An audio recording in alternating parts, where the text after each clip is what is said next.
Hi everybody, it's me, Legardo Laxon, also known as Chino. I'm here to do another review. You probably see my other review about me dealing with the, what do you call that? Oh yeah, the fake PSP Vita.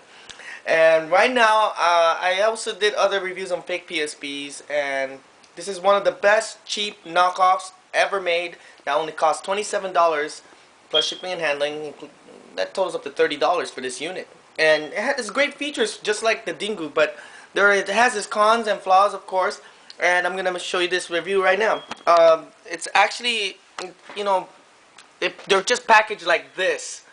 It doesn't even say Sony or nothing. It is faithful what it says, USB, a region 2 or whatever.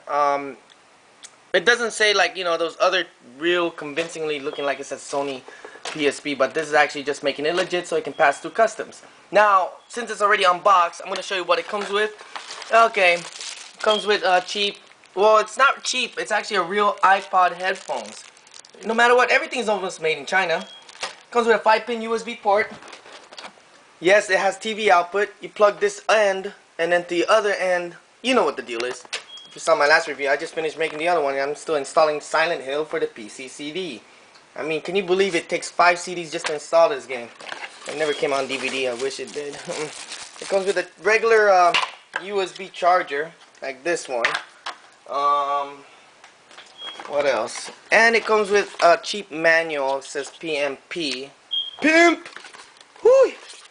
And it comes with a CD with a little panda saying it's a 25-minute CD-ROM with 225 megabytes of, space. Okay, now we're gonna do comparison. This is the unit. It was wrapped up in like a candy bag, whatever, and it's in Chinese. Let me turn this bad boy on. The thing about it, you have to put the switch over here, and in order for you to turn it on, you have to press the start button. There is no instruction for you to know that. It took me about 10 minutes to find out about this. I was like, how do you turn this on? I put the on button and nothing worked. And I thought I was gypped from the website. But no, it actually is perfect. Now, the only thing is this is a knockoff towards another knockoff. No joke. You saw the interface. It actually looked like a JXD interface. The unit already comes with a pre-installed Game Boy Advance.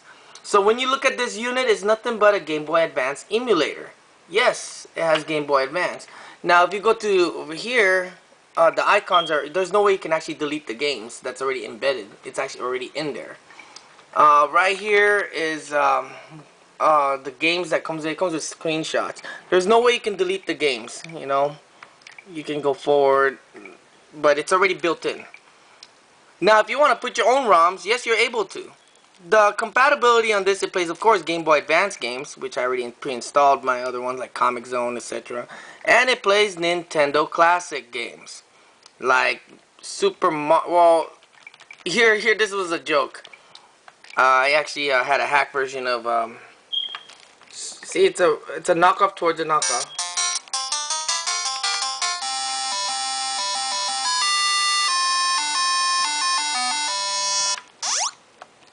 Okay. And it plays Game Boy Advance games. Right over here. Let me see. Go back to Games on Demand, and this is how you have to navigate. Yeah, it has already pre-installed Chinese games. Hello? Does anybody there who speak a Chinese? Okay. Crash Bandicoot. To really convince, if you're gonna try to sell this in the market, you gotta put some games that has a little PlayStation feel to it. So I put in Crash Bandicoot. It plays the Game Boy Advance emulator really good.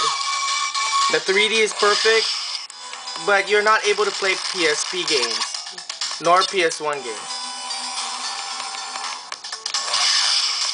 So, as you can see, it's really convincingly, people will fall that this might be a PSP when it's not.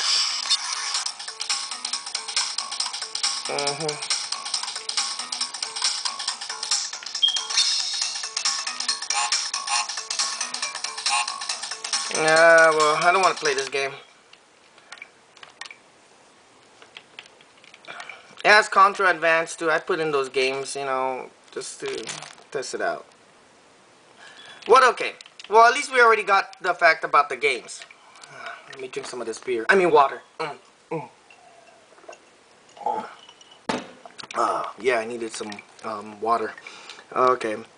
Yes, it plays games. All over here are nothing but games. Every time you turn off the unit and turn it back on, it actually changes the icons that's already pre-installed in there. It actually says Pac-Man and Plumber games, etc. The sad part is that it keeps turning off in a way because it has a timer if it's been sitting. Now, of course, it has MP3 player in this icon, and this is to load your own downloaded games. Over here is photos. It's a slideshow. Copy any pictures you want. This is cinema. It's a video player. This is a camera. Look at the quality of the camera. The camera also turns into a capture tool, video recorder. See, take pictures, and I kid you not, it's a PC web camera. Yeah, and this only costs 30 bucks with shipping. And this is radio, but you gotta connect the headphones. And I can't believe this is a knockoff towards a knockoff. Yes. Tools. You can actually have a stopwatch, calculator, recorder, calendar, and library. Yes, it reads ebooks. Browser and settings for TV output, or something to not turn that freaking screen off. Mate, let me see. Power saving. Is that it? Idle time. There we go. Now, so I don't.